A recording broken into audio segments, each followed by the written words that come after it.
dia do nosso culto. Lembrando que todo culto de domingo à noite a gente tem uma liturgia diferenciada. Temos sempre um momento que dedicamos por oração. Hoje estaremos orando por vida financeira, que quem não precisa de oração pela vida financeira, levanta a mão. Acho que ninguém levantou a mão, né? No momento que nós vivemos, nas nossas circunstâncias, orar pela nossa vida financeira é mais do que necessário. Então, quero já convidar a igreja a se coloque de pé. Quero chamar aqui os diáconos, os presbíteros da igreja. Nossa diaconisa Kátia estará nos conduzindo em oração no púlpito. Nós estaremos orando pela sua vida. Se você deseja uma oração pela sua vida financeira, saia do seu lugar, venha aqui à frente. Estaremos orando pela sua vida. Amém? Com imposição de mãos. Enquanto a nossa diaconisa nos conduz em oração nesse momento no púlpito. Amém?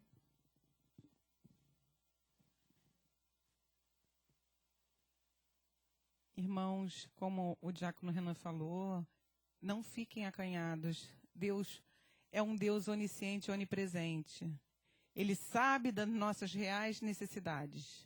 Então, não se acanhe em vir aqui, caso você sinta no seu coração de receber uma oração desses homens de Deus abençoados. Senhor, meu Deus e meu Pai, estamos aqui, Senhor Deus, nessa noite, Senhor Deus. Primeiramente, para te agradecer por tudo que tu fazes e não vemos, Senhor. Senhor, nessa noite, Pai, estamos aqui para clamar, Senhor Deus, por tuas misericórdias na vida dos meus irmãos, Senhor Deus. Senhor, tu que és um Deus maravilhoso, misericordioso, Senhor Deus. Estamos aqui para clamar, para interceder, Senhor Deus, sobre a vida dos meus irmãos, Senhor Deus. Tu conheces as necessidades, Pai. Nosso país está numa crise tremenda, Senhor. Tu sabes, Pai, porque tu é que ordenaste, Pai. Permitiste que essa crise acontecesse, Senhor Deus. Em nome de Jesus, estamos aqui, Senhor Deus, para clamar, Senhor Deus, para que tu abras as portas, Senhor Deus, para aquele que necessita de um emprego, Senhor. Senhor, e abençoa, Senhor Deus, a vida profissional de cada irmão aqui nessa igreja, Senhor Deus. Em nome de Jesus, os que estão aqui, os que não estão também, Senhor Deus. Clamamos por bênçãos financeiras, Senhor Deus. Senhor, em nome de Jesus, Senhor Deus, abre a porta que tu tens para cada um dos meus irmãos, Pai. Ou abençoa, Senhor Deus, o emprego, dando-lhe promoções, Senhor Deus, trazendo-lhes clientes, Senhor. Tu sabes, Pai, a necessidade, Pai. Tu sabes o que eles necessitam, Pai. Nós estamos aqui nesta noite, Pai, para te louvar e te engrandecer, Senhor Deus. E já certos que tu atenderás ao nosso chamado, Senhor Deus. Mas mesmo assim, estamos aqui humildemente a clamar, Senhor Deus, por tuas misericórdias, Senhor Deus. Na vida financeira dos meus irmãos, Senhor. Em nome de Jesus, Senhor. Aumenta o salário, Pai.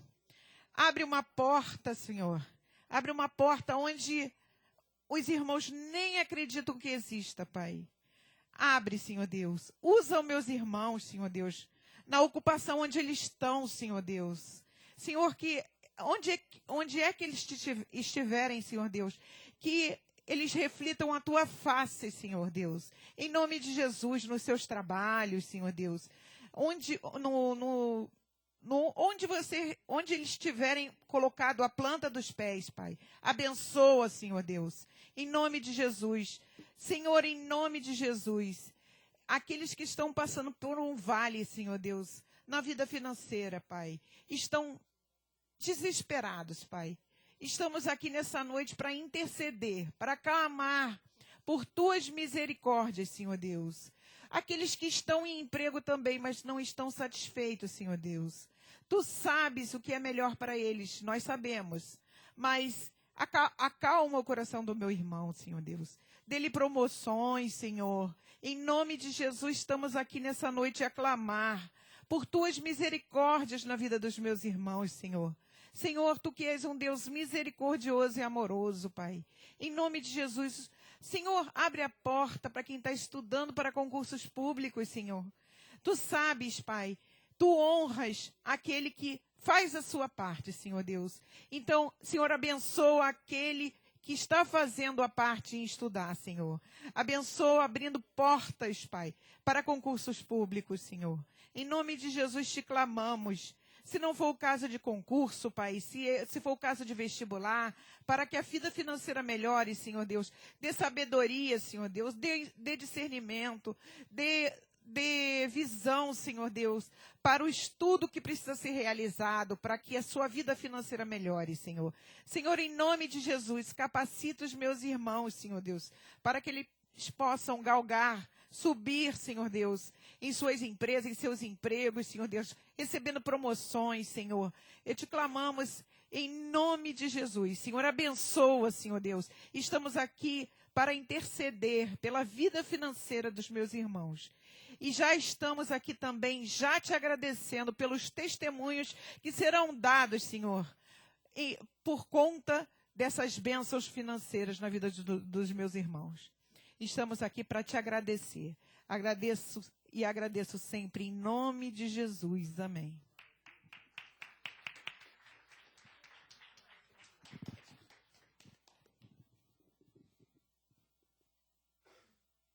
Glória a Deus. Pode tomar o seu assento. Como é bom orar, como é bom não, como é vital orar, na verdade. Oração é algo que tem que ser constante na vida de um homem e de uma mulher de Deus. Amém?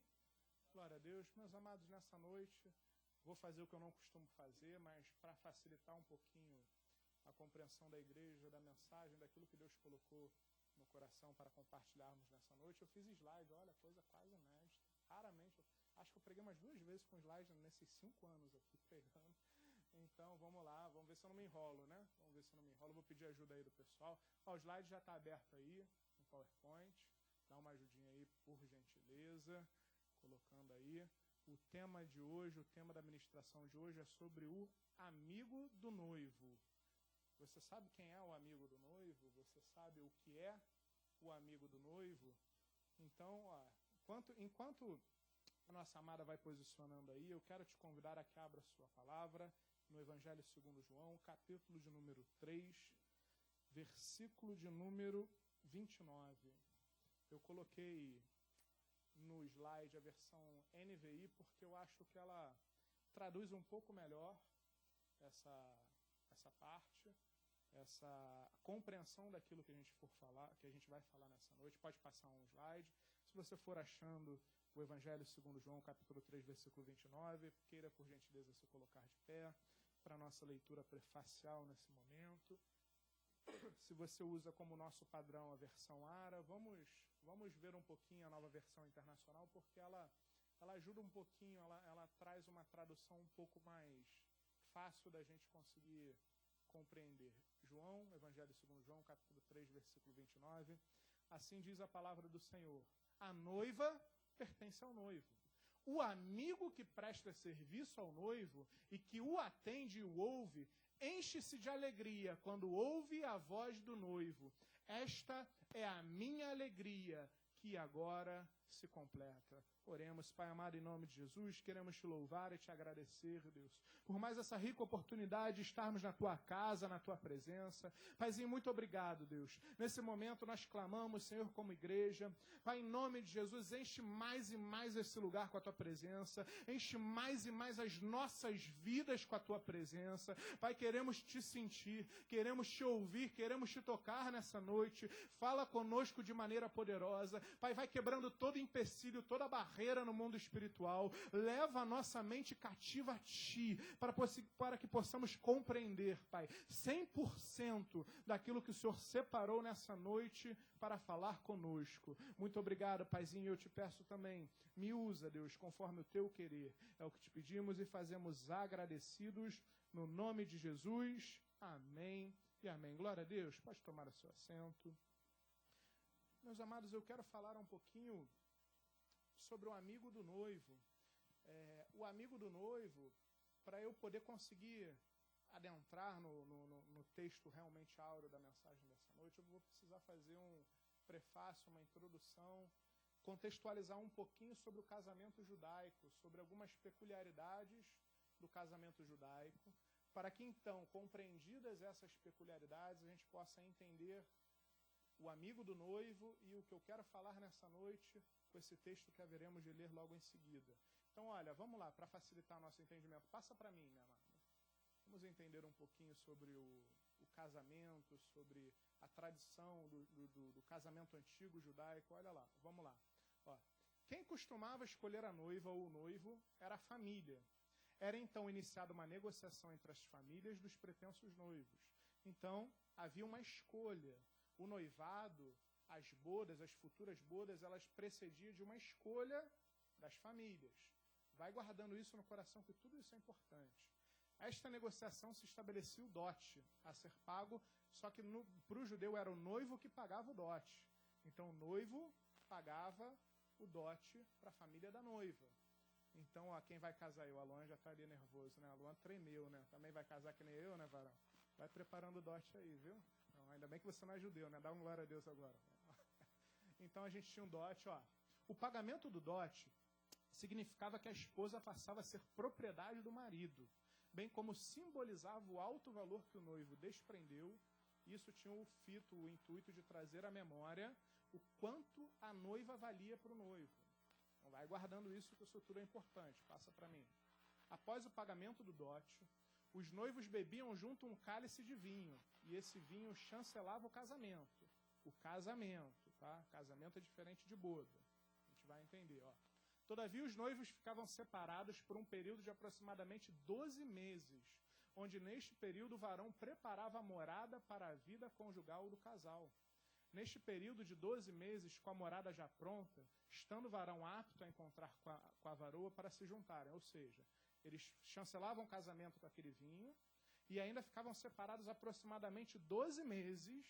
E nesse período de 12 meses, o varão preparava a residência, o local onde eles haveriam de morar, e só quando tivesse pronto o local da morada, da moradia, que eles partiriam para as bodas. Tem mais algum versículo à frente? Passa para mim. Tem, ó. O mais importante, né? Misericórdia, né? Ó, nesse período de 12 meses, com a morada já pronta, estando o varão apto a encontrar com a varoa para se juntarem, o chamado amigo do noivo, em uma noite desconhecida, passava predizendo a vinda do noivo. Ele gritava: eis o noivo! A noiva que tinha que estar preparada, ou seja, ao longo desses 12 meses, a noiva tinha que estar preparada, porque ela não sabia o momento que o noivo viria encontrá-la. Então, antes do noivo vir encontrá-la, vinha um amigo do noivo predizendo que o noivo chegaria. Então, a noiva que tinha que estar preparada se aprontava para então receber o noivo e com ele se encontrar e ir para a celebração do casamento. Passa para mim, passa aí e volta rápido, deixa eu ver aqui.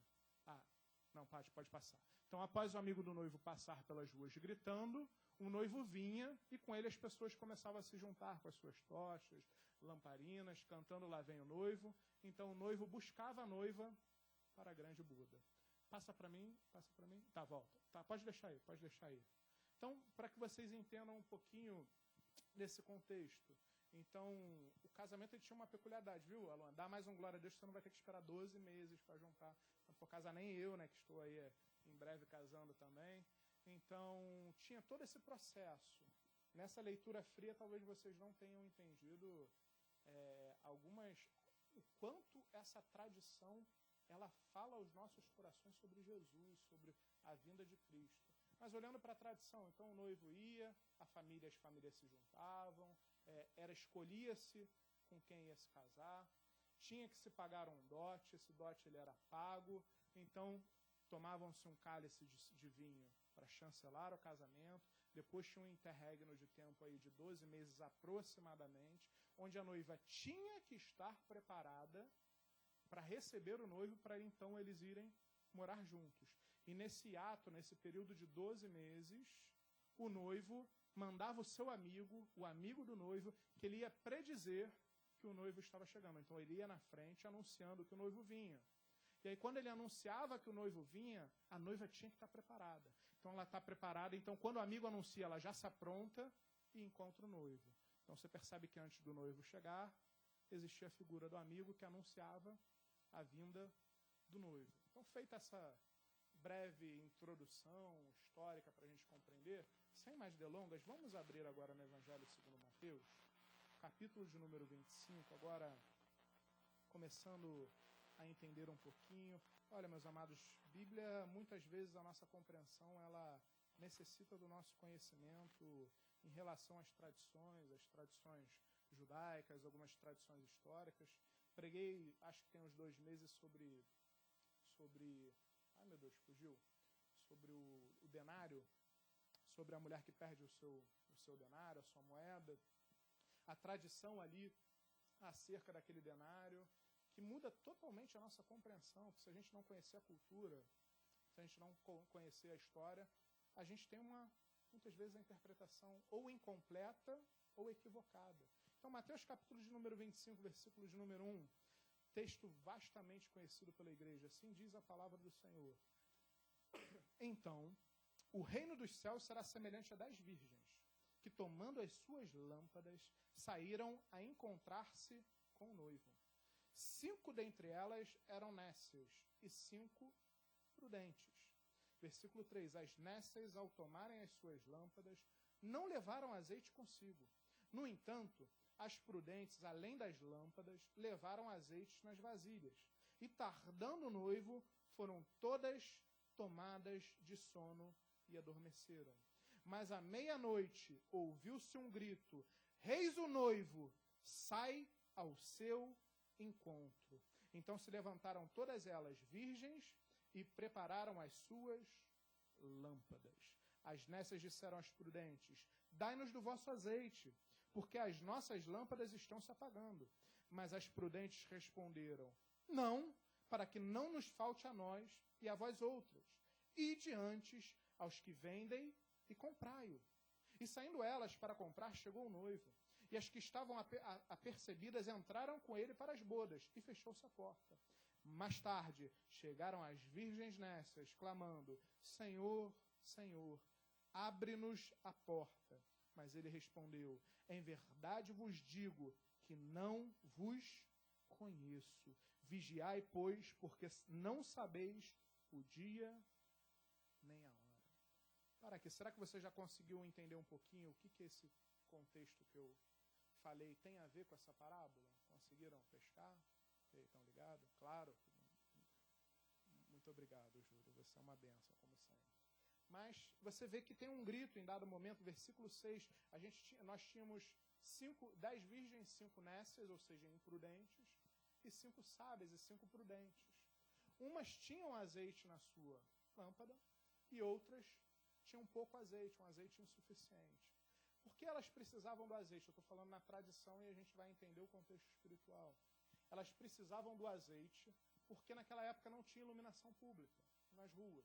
Então o noivo, a surpreendendo de noite, lembra que primeiro vinha um amigo do noivo, depois vinha o noivo, e junto com o noivo, eu esqueci de falar, quando o noivo ia se aproximando, as pessoas saíam das suas casas com as suas lamparinas, com a sua iluminação, porque não havia iluminação pública na rua. Inclusive, quando o salmista fala lâmpada para os meus pés é a sua palavra, e luz para os meus caminhos, porque eles pegavam literalmente a lamparina, botavam próximo aos pés para enxergar por onde eles andavam, porque não havia iluminação. Então a noiva, para encontrar com o noivo fora da sua casa, ela tinha que ter o azeite suficiente para o percurso, para que ela pudesse chegar ao local indicado.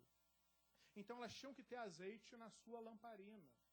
E as que não tivessem, elas não conseguiriam, significava que elas não estariam preparadas. E na tradição, uma noiva preparada, olha, se o noivo chegasse e a noiva não estivesse preparada, era causa legal daquele casamento não acontecer. Ele não precisava chancelar aquele casamento. Uma noiva imprudente, uma noiva que não estivesse preparada, o noivo poderia não ir para as bodas, não finalizar aquele casamento que se começou. Aqui a gente começa a entender agora por um viés espiritual. Nós tínhamos 5 prudentes e 5 imprudentes. No versículo de número 6 vai falar o seguinte: mas à meia-noite ouviu-se um grito: eis o noivo, sai ao seu encontro. Esse grito, eis o noivo, na verdade quem gritava, quem tinha essa incumbência era o amigo do noivo. Era o melhor amigo do noivo que ia predizer a chegada do noivo. Então, entendido um pouco o contexto, a gente tem que entender que muitas das parábolas que o Senhor Jesus falava para o povo, ela era para o povo judeu entender no seu contexto, para que fosse algo claro para eles. Então aqui ele está usando um exemplo de um casamento para falar de algo que você já conseguiu compreender e que você já sabia antes do culto de hoje, com certeza, que é uma parábola altamente escatológica, ou seja, uma parábola que nos remete à volta de Cristo. Porque as virgens, as noivas, elas representam a igreja do Senhor, como a palavra vai nos dizer em vários momentos, como em Apocalipse, capítulo 17, como em outros versículos, nós vamos identificar a igreja do Senhor, que somos nós, como a noiva de Cristo, esperando ansiosamente pelas bodas do Cordeiro, que é quando o Senhor Jesus voltará para levar a sua igreja, onde passaremos então a eternidade com o nosso Senhor. Então aqui a gente está lidando com um contexto escatológico. Cristo ele usa um exemplo cultural para tratar da sua volta, para tratar daquele grande dia. A parábola das virgens, ela nada mais é do que um alerta sobre a volta de Cristo. Porque nesse ato de 12 meses aproximado que o noivo haveria de chegar com a morada preparada, a noiva tinha que estar preparada. Nós, como igreja do Senhor, que anseia pela volta de Cristo, pelo momento da nossa boda, para quando passaremos a eternidade, quando Jesus voltar e resgatar a sua igreja, nós temos que estar vigilantes, porque não sabemos nem o dia, nem a hora que Jesus voltará. E olhar para essas virgens, e olhar para essas 5 prudentes e para essas 5 imprudentes, tem que falar muito ao nosso coração. Eu sei que a mensagem de hoje, a conclusão dela vai ser sobre o amigo do noivo, sobre quem é esse amigo, sobre o que ele faz. Mas temos que nos identificar nessa parábola. Nós somos a noiva do Senhor, a sua igreja. Quem você é? Você é o prudente ou você é o imprudente? Você é a noiva prudente ou você é a noiva nécia, imprudente? Aqui, se você perceber o contexto, é algo que tem que falar muito ao nosso coração, porque muitas vezes nós falamos em eternidade com o Senhor, em perda da salvação. Nós somos uma igreja que crê, à luz da Bíblia, com várias corroborações, com vários textos que assim ratificam, que salvação se perde. Hoje você pode estar com todos os requisitos para a sua salvação, mas se você não viver em santidade, se você não for prudente naquele grande dia, a porta pode se fechar para você. E a Bíblia é muito clara: ao vencedor darei a coroa da vida, ao que perseverar até o fim. Não se trata de a salvação não é algo instantâneo. Olha, aceitei o Senhor Jesus, estou automaticamente salvo. Não, quando eu aceito o Senhor Jesus na minha vida, eu passo a fazer parte da família, a ser chamado filho de Deus. Estou apto à salvação. A porta se abre para mim. Só que se eu não me mantiver em santidade, se eu não seguir a palavra de Deus, se eu não perseverar até o fim, acabou. Acabou. Eu não passarei por esse momento, eu não chegarei às bodas do Cordeiro. É a mesma alusão que se faz com a noiva. Ali havia uma noiva. E olha o que é curioso, no versículo de número 8. As nécias disseram às prudentes: dai-nos do vosso azeite, porque as nossas lâmpadas estão se apagando. Olha aqui. Quando a gente remete a não salvação, a gente pensa no ímpio, a gente pensa em quem está no mundo, a gente pensa em quem não está com Jesus. Só que você percebe que aqui ela era noiva, ponto, igreja. A lamparina dela tinha o quê? Azeite. Havia azeite na lamparina dela. E o azeite ele representa o quê? Unção, presença de Deus. Havia azeite na lamparina dela, porque aqui elas são claras ao dizer: disseram as prudências, dai-vos do vosso azeite, porque as nossas lâmpadas estão se apagando. Se a lâmpada ainda estava acesa, existia azeite para manter a chama acesa. Então estamos falando de uma noiva que tinha azeite na sua lamparina. Mas esse azeite ele era insuficiente. Isso tem que falar muito ao nosso coração. Porque muitas vezes nós achamos que pelo fato de estarmos na igreja, está tranquilo. Quando o Senhor Jesus voltar, eu estou salvo. Não, eu vou no culto todo domingo. Eu vou no culto quarta, eu vou no culto ao domingo. Eu sinto a presença de Deus, eu sinto a chama arder no meu coração. Eu sinto a unção, eu sinto o azeite sobre a minha vida. estou salvo. E assim vivo uma vida, desculpe o termo, medíocre, na presença de Deus. Porque isso não é vida com Deus, isso é religiosidade, que é algo totalmente diferente. Religiosidade e vida com Deus são duas coisas antagônicas. Antagônicas. Porque aquele que é religioso, ele não se preocupa com a sua comunhão com Deus. Ele não se preocupa com a sua vida com Deus. Ele se preocupa a estar na igreja, a bater o seu ponto e seguir a sua vida assim. Se fôssemos levar em conta, o Homer Simpson estaria salvo, né? Se ele fosse uma figura humana. Porque ele ia na igreja, não ia? Ele acompanhava a sua família, estava lá nos sermões. Mas ele não vivia uma vida com Deus. Pelo contrário. Muitos estão na igreja como essas virgens, com azeite, com a sua lamparina nas mãos, mas com seu azeite secando, com seu azeite a ponto de secar. Como está a sua vida com Deus nessa noite? Como está a sua lamparina? Como está o azeite na sua vida? Comece a fazer uma reflexão, faça uma reflexão honesta, isso é uma pergunta para você se responder. Olha para a sua vida. Se o Senhor Jesus voltasse hoje na sua vida, você estaria salvo? Se o Senhor Jesus voltasse hoje na sua vida, você tem certeza da sua salvação? Você tem certeza que você passaria, você receberia o noivo preparado e você iria então para aquele local onde você faria a sua morada permanente, passaria a eternidade, participaria finalmente então das bodas do noivo? Como está a sua vida? Olha, eu ouso a dizer, se você não tem certeza da sua salvação, algo tem que ser mudado na sua vida. Porque, meus amados, errar, todos nós vamos errar. Pecar, todos nós vamos pecar. O que nos diferencia do mundo não é a ausência de pecado, é o inconformismo com o pecado. Mas agora a presença de Deus, azeite, sentir a presença do Senhor, saber do Senhor, saber que nós estamos transbordando da sua presença. Olha, é totalmente diferente. Como está a sua lamparina? Como está a sua chama? Será que a chama que arde no seu coração ela é suficiente para durar? Será que se o Senhor Jesus te surpreender hoje, nessa noite, aqui nesse lugar, você haveria de ceiar, você haveria de passar a boda com Ele? Será? Como está a sua vida? Olhar para essas virgens, para essas noivas, é compreender, meus amados, que aqui fala sobre igreja. Aqui não está falando de ímpio.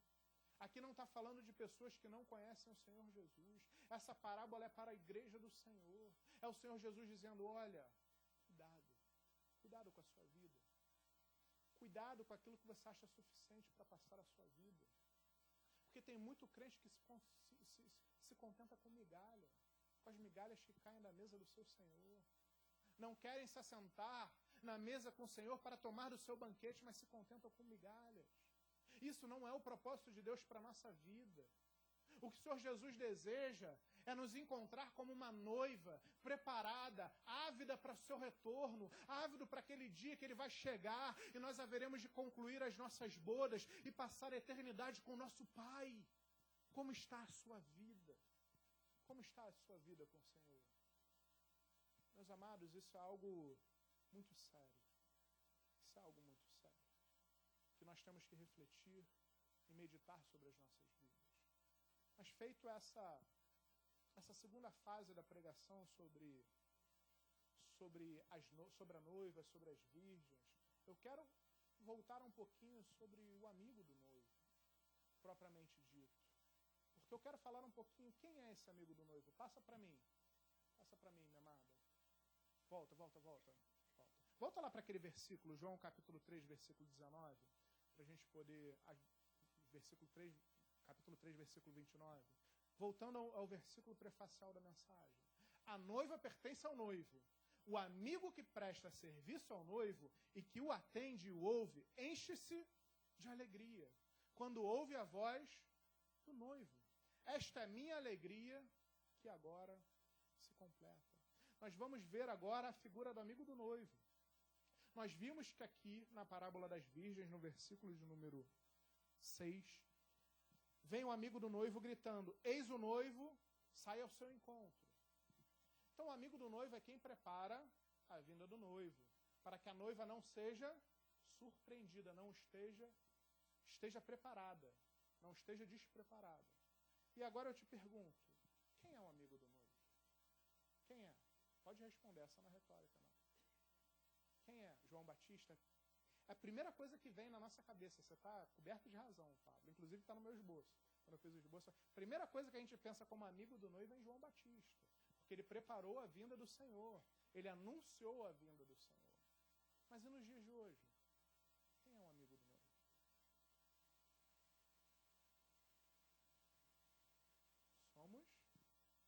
Somos nós.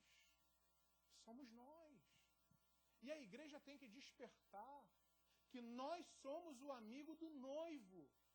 Nós temos que despertar e entender que existem pessoas se perdendo não só no mundo, mas dentro da igreja. Existem pessoas que, se Jesus voltasse hoje, estariam nos bancos dessa igreja. E se nós não acordarmos, e se nós não despertarmos e compreendermos que nós somos os amigos do noivo, que uma vez que você foi salvo, que uma vez que você reconheceu o Senhor Jesus como teu Salvador, quando você começou a caminhar com Deus, Deus te colocou como amigo dele. Volta lá naquele versículo, para mim, minha amada, naquele último. Você é o amigo do noivo. Nós somos o amigo do noivo. Nós temos que proclamar a vinda dele. O Senhor Jesus espera que nós sejamos a sua boca, preparando a sua noiva, porque tem noiva dentro da igreja que não está preparada. Mas não só para a igreja, para o mundo, porque vidas estão se perdendo sem Jesus. Nós vemos, por exemplo, o caso do Neymar, sem entrar em mérito se ele cometeu erro ou não vou entrar nem na minha opinião pessoal. Mas é uma pessoa que coloca uma faixa, eu amo Jesus, que eu sou Jesus, mas a sua vida vai dizer que é evangélico, mas a sua vida não condiz com o evangelho de Cristo. Pessoas estão dentro da igreja se declarando evangélicos, dizendo, não, eu creio em Jesus, eu sou fiel a Jesus, mas não passam de simples palavras, se enganam. Podem ter até um pouco de azeite, como as noivas imprudentes tinham. Elas tinham azeite, a lamparina estava acesa. Mas no fundo, lá no fundo, elas tinham consciência que a lamparina podia acabar. E elas pedem às outras noivas o seu azeite. E elas, obviamente, declinam. Porque salvação é individual. Eu não posso dar do meu azeite para que você seja salvo. A salvação é uma escolha nossa, uma prudência nossa. E aí nós temos que entender, pode passar, nós temos que entender a nossa função como igreja, a nossa função como amigos do noivo. João capítulo 15, versículo 14, como Marcelo muito bem lembrou, olha o que a palavra diz, vocês serão meus amigos, se fizerem o que eu lhes ordeno. Já não os chamo servos, porque o servo não sabe o que o seu senhor faz. Em vez disso, eu os tenho chamado amigos, porque tudo que eu ouvi de meu pai, eu lhes tornei conhecido. Você já entendeu? Você entendeu esse texto? Você entende que Deus te chama de amigo? Você entende que Deus não só te chama de filho, mas Ele te chama de amigo. Meu amado, isso não motiva o seu coração. Isso não arde o seu coração. Isso não faz o seu coração estremecer. Entender que o Deus, o Criador dos céus e da terra, o Todo-Poderoso, Ele olha para mim, Ele olha para ti, te enxerga como filho e como amigo. Só que esse chamado de amigo, ele traz uma incumbência, ele traz uma responsabilidade. Porque como amigos do Senhor, nós temos que ser o amigo do noivo, Jesus, proclamando a vinda dele, anunciando a vinda dele, preparando o caminho, preparando aquele grande dia. E olhando não só para fora da igreja, mas dentro da igreja, porque pessoas morrem dentro da igreja. E muitas vezes as pessoas morrem dentro da igreja por falta de sensibilidade. Não do pastor, não do líder, mas da própria igreja. Porque sim, ao pastor há a incumbência de pastorear. Mas a nós, como corpo de Cristo, como irmãos, temos igualmente a incumbência de olhar para o lado e entender que o choro do meu irmão é o meu choro. Que a alegria do meu irmão é a minha alegria. Que eu tenho que olhar para o meu irmão e perceber quando eu vou precisar ser uma mão amiga ou boca de Deus para mudar a sua vida, para mudar a sua história. Você é amigo do noivo. Você tem uma responsabilidade imensa de anunciar o nosso Senhor, de anunciar as obras do nosso Senhor, de anunciar a vinda do nosso Senhor.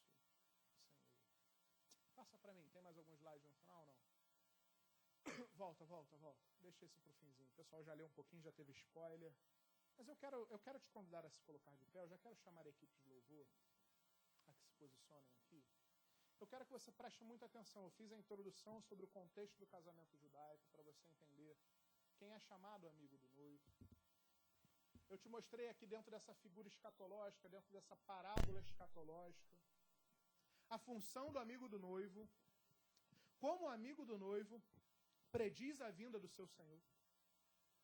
Só que talvez você não tenha percebido o grande valor que há nesse contexto todo judaico, e olha, que causa perplexidade do judeu não conseguir enxergar Jesus no meio disso. Olha, tantas traduções judaicas remetem ao Senhor Jesus, mas eles não enxergam, eles estão cegos. Mas olha, volta lá para o primeiro versículo, para o primeiro texto.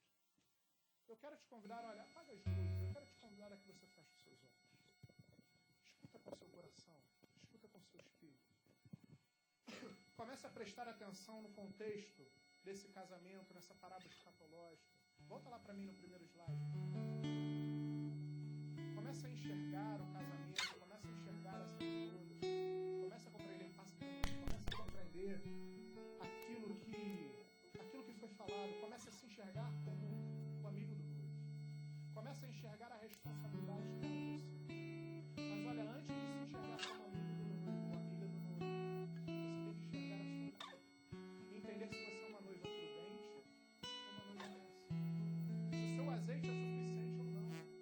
Porque olha, se o seu azeite ainda não é suficiente, para que caso o Senhor Jesus te surpreenda hoje ou amanhã, esquece um pouquinho a figura do noivo de lá. E olha para a sua vida. Conserta a sua vida. Arruma a sua casa. Prepara você em primeiro lugar.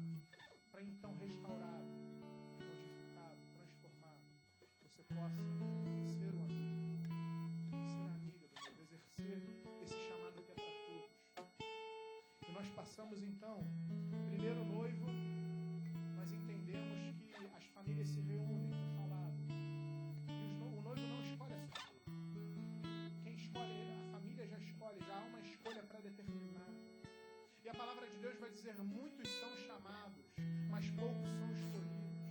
Porque para esse processo do casamento, para você participar das bodas do Senhor, em primeiro lugar, o Senhor Jesus te escolheu. Ele chama a todos, mas os escolhidos são aqueles que declaram o senhorio de Cristo. Os escolhidos são aqueles que reconhecem Jesus como seu único e suficiente Salvador. Em primeiro lugar, há uma escolha. Em primeiro lugar, você foi escolhido para participar desse momento. Em segundo lugar, as famílias, então, a família do noivo, como nós vimos, ela vem e combina um dote.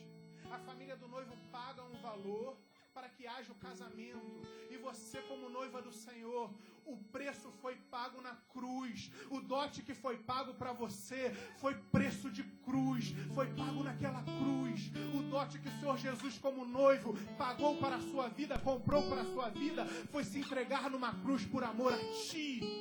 E nós vemos que no seguir da tradição, o casamento é chancelado por um cálice de vinho. Esse vinho representa o sangue vertido naquela cruz. Esse vinho representa o sangue que foi derramado em seu favor. Sangue esse que te limpa e purifica de todos os seus pecados. Sangue esse perfeito, sangue esse reparado, sangue esse que te comprou por um alto preço. O seu casamento foi chancelado na cruz. Só que depois desse casamento chancelado, depois desse cálice brindado, há um hiato. Nós vimos que na tradição há um tempo onde o noivo se ausenta da noiva e ele vai preparar a sua morada, porque o Senhor Jesus prepara uma morada para nós no céu. A nossa morada não é nessa terra, a nossa morada é na Jerusalém celestial, na nova Jerusalém que Deus tem preparado para nós. E a nossa morada está sendo preparada. E há um hiato de aproximadamente 12 meses para o noivo encontrar com a sua noiva. E o noivo deseja encontrar a sua noiva preparada, porque se a noiva não estiver preparada, o casamento está selado. Você foi escolhido, você foi preparado, mas se você não estiver pronto naquele dia, a porta vai se fechar. Você olha para a sua vida, entenda que você foi comprado por um alto preço, entenda que Jesus derramou o seu sangue por ti, entenda que você foi escolhido para fazer parte dessa família, mas nesse momento, nesse ato, enquanto o noivo não vem, você precisa estar preparado. A sua lamparina precisa estar cheia de azeite, você precisa estar esperando, preparado, porque se o noivo vier e você não estiver preparado, você não participará desse momento. Pelo contrário, a sua eternidade estará fadada a um lugar onde há choro e ranger dos dentes. Se você se encontra nessa noite como uma noiva preparada, como uma noiva que entende que está cheia de azeite, que a sua salvação está garantida, porque você tem perseverado, você tem feito o que é certo aos olhos do Senhor, você tem se mantido perseverante. Entenda que Jesus não te chamou para esquentar banco de igreja. Entenda que o Senhor Jesus não te curou, não te regenerou, não te salvou para que você pegue a sua salvação e guarde no seu bolso. Entenda que o Senhor Jesus olha para você não só como filho, mas como amigo, e como amigo do noivo, como aquele que há de proclamar a palavra, como aquele que há de levar uma palavra de salvação para a sua casa, para a sua vida, para a sua família, na sua igreja. Você é amigo do noivo, você é boca profética de Deus nessa terra. Então começa a sair da sua zona de conforto, então começa a mudar a sua realidade, então começa a buscar mais e mais e mais o azeite sobre a sua vida, porque você precisa transbordar desse azeite. Comece a entender que o que Deus tem preparado para ti é muito maior. Comece a entender que o noivo anseia pelas bodas, mas você precisa perseverar até o fim. Eu quero te convidar nessa noite a que você reflita sobre a sua vida. Como está a sua lamparina? Aquelas noivas chamadas, aquelas virgens que representam as noivas chamadas de imprudentes, elas tinham azeite. E aqui, isso tira completamente um grande equívoco de muitos de nós de achar que se eu estiver fora da igreja eu vou perder minha salvação. Não só aqueles que estão no mundo que não serão salvos, eu estou na igreja, eu estou na casa de Deus. Aquelas virgens representavam noivas que esperavam a vinda do seu Senhor, que esperavam ansiosamente pelo casamento. Elas estavam esperando, se preparando, só que elas foram negligentes, imprudentes. Elas não respeitaram a palavra de Deus, elas não foram fiéis ao Senhor. O azeite delas foi acabando, o azeite delas foi diminuindo, e a chama que esse azeite alimentava começou a se esvair, começou a apagar. Como está a chama no seu coração? Como está o azeite na sua vida? Será que esse azeite é suficiente? Se esse azeite não for suficiente, eu quero te convidar nesse momento, onde começaremos a clamar mais e mais ao Senhor, a adorar o seu nome, a que você possa buscar mais do Senhor, a que você possa buscar mais azeite, mais unção, mais presença de Deus na sua vida. E quando você estiver pleno, repleto, transbordando, seja o amigo do noivo, anuncie a palavra do Senhor, faça jus, seja digno de ser chamado amigo de Deus, e entenda que Deus tem um propósito na tua vida, que é anunciar a palavra do Senhor, que é anunciar a palavra do Senhor na sua casa, na sua família, no seu trabalho, no seu colégio, na sua faculdade. Você é amigo de Deus. Comece a adorar, comece a clamar ao Senhor, comece a buscar agora a face do Senhor. Busque azeite nessa noite, peça para o Senhor te encher, comece a adorá-lo.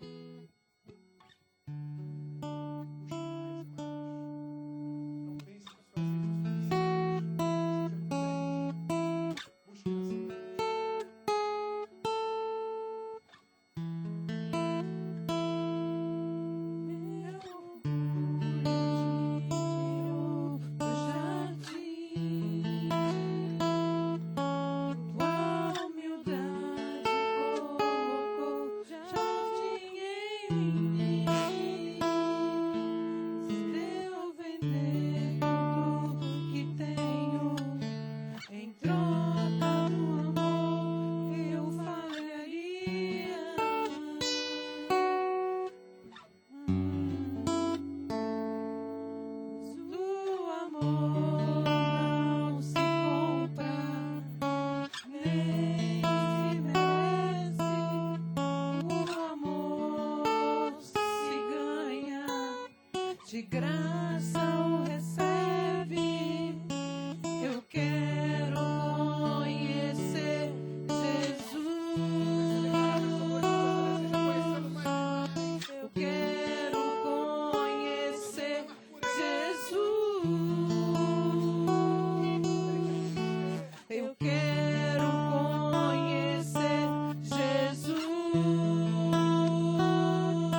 pagou um alto preço por nós, porque o Senhor derramou o teu sangue naquela cruz para nos libertar, para nos purificar, para nos reconciliar com o nosso Pai. Muito obrigado, Deus. Pai, nesse ato onde nós vivemos, aguardando a sua vinda, ansiosos, Pai, te pedimos em nome de Jesus, enche as nossas vidas com teu azeite, com a tua unção, com a tua presença. Não queremos ser como aquelas virgens nécias, queremos ser como as prudentes, aquelas que têm o azeite, aquelas que estão preparadas, aquelas que quando o Senhor chegar, há de encontrar conosco, há de nos levar para aquele grande dia, para aquele grande momento, onde haveremos de chancelar as nossas bodas, para passarmos a eternidade na morada que o Senhor preparou para nós. Pai, em nome de Jesus, a todos nós que estamos cheios, repletos, Deus, em nome de Jesus, clareia, traz o entendimento, a compreensão de que nós somos os teus amigos, que nós somos o amigo do noivo, aquele que tem a incumbência de levar a tua palavra, de anunciar a tua vinda. Então, Deus, em nome de Jesus, derrama sobre nós, sobre cada um de nós, uma unção profética, uma unção de intrepidez, uma unção de inconformismo, uma unção, Pai, para sairmos daqui desejosos de anunciar a tua palavra, para sairmos daqui desejosos por buscar mais e mais e mais a tua presença. Pai, em nome de Jesus, queremos declarar o teu caminho, queremos declarar a tua vinda, queremos ser os teus amigos, queremos, Pai, que tu olhe para nós e veja verdadeiramente, eis ali o meu amigo, aquele que entendeu o seu chamado, aquele que busca incessantemente, não esquentar o banco de uma igreja, não ficar numa igreja num domingo ou numa quarta, mas sim ser um inconformado, que busca mais e mais conhecer a minha palavra, para anunciá-la, para levar ao mundo que hoje se perde, mas sim que tu possas achar pessoas aqui nesse lugar assim, Pai, e aqueles que ainda não têm isso ardendo no seu coração, quer seja, Deus, por alguma barreira espiritual, quer seja, Deus, por qualquer razão, Pai, em nome de Jesus, vai quebrando toda barreira, todo grilhão, toda porta de bronze. Nós declaramos em nome de Jesus, despedaça agora todo impedimento, Pai, porque a tua palavra diz que a nossa carne milita contra o nosso espírito, e muitas vezes a nossa carne prevalece. Deixamos o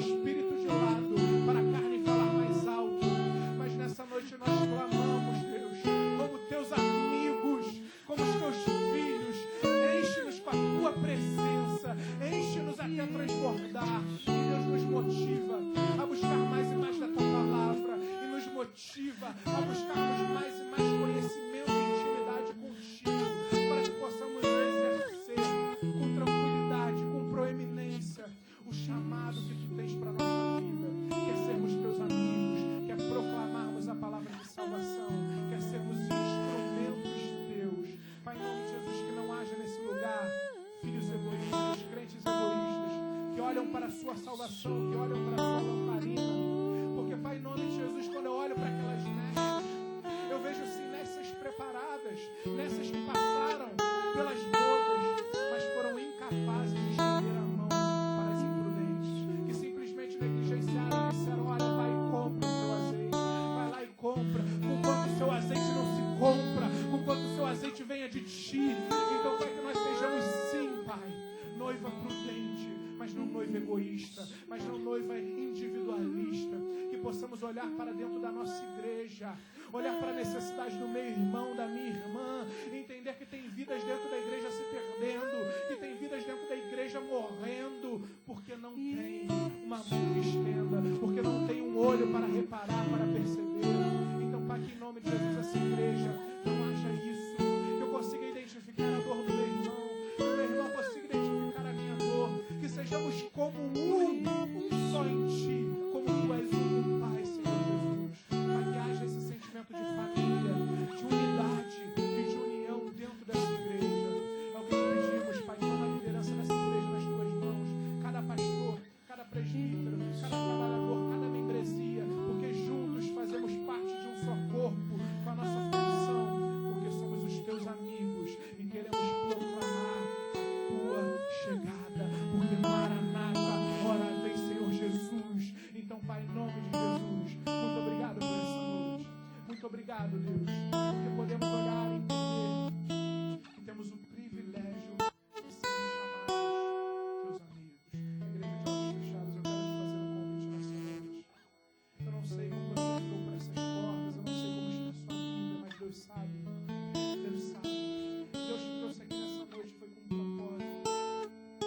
Deus quer te encher. Porque muitas vidas aqui entraram como aquelas birras, gente. Nessas. Com azeite, mas insuficiente. Com pouco azeite. Prostrado. Pensando em desistir. Pensando que não tem mais jeito, que não tem mais solução. Romanos capítulo 13, versículo de número 11, a palavra diz: e digo isto a vós outros, que conheceis o tempo, já é hora de vos despertardes do sono, porque a nossa salvação está agora mais perto do que quando no princípio cremos. Vai a alta noite e vem chegado o dia. Deixemos, pois, as obras das trevas e revestimos-nos das armas da luz.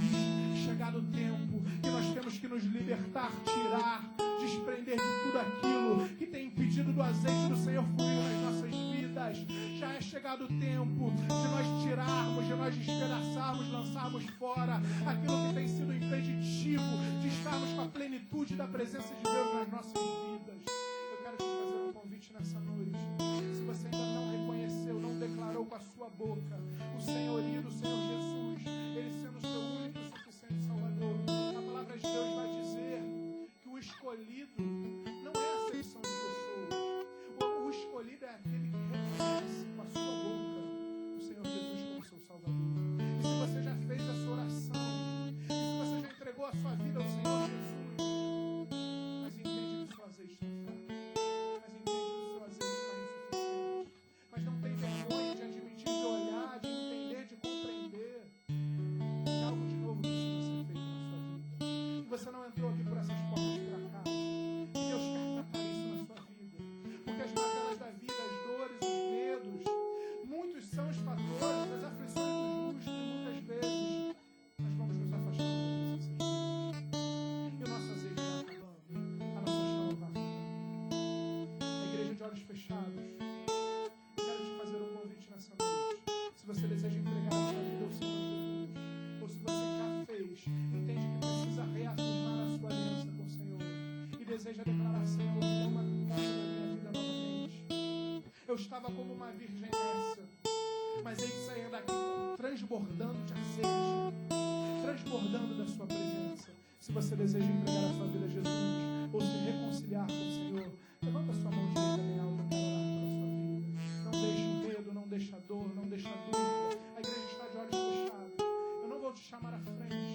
Esse é o momento seu com Deus. Se você deseja, só para você ser visto, declarar o Senhor Jesus como teu único e suficiente Salvador, ou entregar novamente a sua vida para o Senhor Jesus, levanta a sua mão direita bem alta. Eu quero orar daqui com você. Deus está te vendo. Deus te trouxe com um propósito. Pai amado,